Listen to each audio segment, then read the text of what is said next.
All students good morning. आज का topic अपना रहेगा BA की क्लास में जो बहुविकल्पीय प्रश्नों से रिलेटेड। तो हम बात करेंगे कि बहुविकल्पीय प्रश्न में कितने प्रकार के क्वेश्चंस या फिर किस किस प्रकार के क्वेश्चन आएंगे। तो मोस्टली जो क्वेश्चन रहेंगे वो हम आपको चैप्टर से रिलेटेड जो क्वेश्चन रहेंगे वो क्वेश्चन बताएंगे। और इसमें जो क्वेश्चन रहेंगे वो है जैसे पहला चैप्टर जो है नीति शास्त्र में, तो वो है आपका राजनीतिक सिद्धांत, प्रकृति और महत्व। इस चैप्टर में से कितने बहुविकल्पीय प्रश्न मोस्टली बन सकते हैं तो वो बताइए, ठीक है। तो इसमें आपके रहेंगे जैसे पॉलिटिकल सिस्टम पुस्तक, पॉलिटिकल सिस्टम वाली पुस्तक है, पॉलिटिकल सिस्टम। ये इस पुस्तक के लेखक जो है वो है डेविड ईस्टन, या फिर इस पुस्तक यह पुस्तक किसके द्वारा लिखी गई है तो वो किसके द्वारा, डेविड ईस्टन के द्वारा। डेविड ईस्टन, ध्यान रखें, डेविड ईस्टन, ठीक है, डेविड ईस्टन के द्वारा लिखी। क्लियर। इसी प्रकार से जो है क्वेश्चन बनेंगे और ऐसे हम नेक्स्ट क्वेश्चन लेंगे जैसे सिद्धांत की उत्पत्ति। पहले हमने बताया है, पाठ में पढ़ा दिया गया है। जैसे एक टॉपिक बनता है सिद्धांत की उत्पत्ति थ्योरिया शब्द से हुई, ठीक है। तो थ्योरिया शब्द किस भाषा से या किस भाषा का, ठीक है। तो थ्योरिया शब्द है वो किस भाषा का। अगर सिद्धांत की उत्पत्ति थ्योरिया शब्द से हुई है तो थ्योरिया शब्द किस भाषा का है या किस भाषा का है, तो वो है यूनानी भाषा का। किस भाषा का, यूनानी भाषा का, यूनानी भाषा, ठीक है। ये शब्द जो है यूनानी, और थ्योरिया, थ्योरिया शब्द यूनानी भाषा का शब्द। अब ऐसे ही आप देखेंगे कि आधुनिक राजनीतिक सिद्धांत के जो प्रवर्तक है वो कौन कौन से हैं।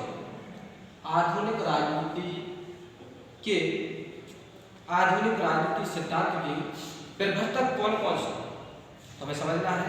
और इसमें कौन कौन से हैं, जैसे डेविड ईस्टन है, तो इसमें ऐसा कर सकते हैं कि ऑप्शन ऐसा भी आ सकता है कि 3 रखते हैं वो कि डेविड ईस्टन रख दिया, जैसे डेविड ईस्टन,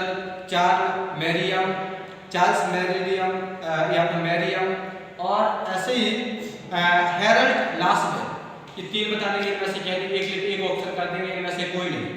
इससे रिलेटेड बन सकता है, 3 में से कोई नाम देंगे और बाकी के अदर्स नाम दे देंगे तो दिक्कत रहेगी। इसलिए कहने का मतलब है कि आधुनिक राजनीतिक सिद्धांत के प्रमुख समर्थक अगर आ जाए तो आपको ध्यान रखना डेविड ईस्टन है, और जो है हेरल्ड लासबेल है, चार्ल्स मेरियम है, ऐसे जो है ये समर्थक है। अब नेक्स्ट जो क्वेश्चन से बात होगी वो है आपका कि एक सबसे महत्वपूर्ण टॉपिक कहा गया था कि अंग्रेजी भाषा भाषी जगत में, अंग्रेजी भाषा भाषी जगत में राजनीतिक सिद्धांत मर चुका है। क्या कहा गया कि अंग्रेजी भाषा भाषी जगत में राजनीतिक सिद्धांत मर चुका है और साम्यवादी देशों में बंदी है और अन्यत्र मर रहा है। यह कथन किसका है, कौन सा कथन, अंग्रेजी भाषा भाषी जगत में राजनीतिक सिद्धांत मर चुका है, साम्यवादी देशों में बंदी है और अन्यत्र मर चुका है या मर रहा है। तो यह कथन जो था वो था रॉबर्ट डहल, रॉबर्ट डहल, यह कथन रॉबर्ट डहल का, ठीक है, रॉबर्ट डहल का यह कथन रहा। और इसमें उन्होंने, अब इसके अलावा जैसे कहा जाए रॉबर्ट की बात है, रॉबर्ट डहल,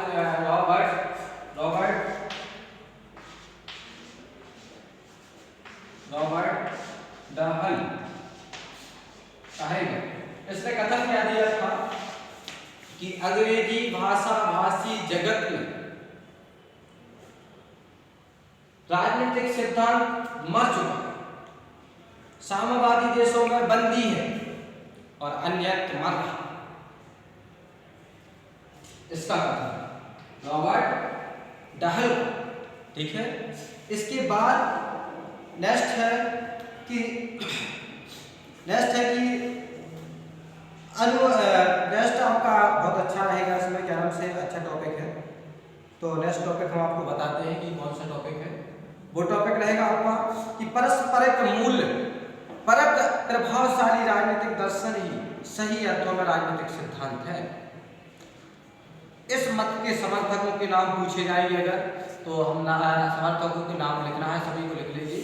वो है जैसे लियो स्टार्स और हेंस मार्गेनथाउ और हर्बर्ट स्टोरिक। इसमें अगर चौथा ऑप्शन बनेगा तो वो लिख करेंगे इनमें से कोई, ठीक है। इसके बाद है अनुभववादी वैज्ञानिक राजनीति सिद्धांत को सही अर्थों में राजनीतिक सिद्धांत कहा जा सकता है। राजनीतिक सिद्धांत कहा जा सकता है। यह विचार किसका है? तो यह विचार डेविड ईस्टन का था। डेविड ईस्टन का जो विचार था वो है अनुभववादी वैज्ञानिक राजनीतिक सिद्धांत को ही सही अर्थों में राजनीतिक सिद्धांत कहा जा सकता है, और यह विचार डेविड ईस्टन का था। इसके अलावा हम बताएंगे कि जो है सिद्धांत का राजनीतिक विज्ञान में क्या उपयोग है। तो सिद्धांत का राजनीति विज्ञान में जो उपयोग है, सबसे पहली चीज तो यह है कि राजनीति को वैज्ञानिक बनाने में सबसे ज्यादा उपयोग है। दूसरा इसका टॉपिक रहेगा कि राजनीतिक व्यवहार को समझना। तीसरा रहेगा राजनीतिक विज्ञान को स्वयं अनुशासन के रूप में प्रतिष्ठित करना, ठीक है। तो ऐसे इस चैप्टर से रिलेटेड जो क्वेश्चंस थे वो हमने बताए। इसमें ऐसे भी क्वेश्चन आते हैं जैसे क्या नाम से कथन वाले, कि निम्नलिखित कथन दिए गए हैं, इनमें से कौन सा कथन सही है। तो उन कथनों को हमें पढ़ के समझना पड़ता है, और समझने के बाद जो कथन सही है, अगर सही पूछा कि निम्नलिखित में से कौन सा कथन सही है तो हमें सही को छांटना है, या फिर निम्नलिखित में से कौन सा कथन गलत है तो इसको छांटना। अर्थात हर चैप्टर में से या प्रत्येक चैप्टर में से 2-4 क्वेश्चन ऐसे रहेंगे जो कथन से युक्त है कि कौन सा कथन सही है। और बाकी के जो मोस्टली जितने भी क्वेश्चन है वो हमने आपको बताए हैं, और इससे रिलेटेड और भी जो क्वेश्चन रहेंगे वो आपको मिलते रहेंगे नेक्स्ट वीडियो के माध्यम से। अभी आपका फर्स्ट जो चैप्टर था वो था राजनीतिक सिद्धांत, उसकी प्रकृति, उसका क्षेत्र, तमाम प्रकार से जो था, यही तक टॉपिक समाप्त हुआ, और नेक्स्ट वीडियो के माध्यम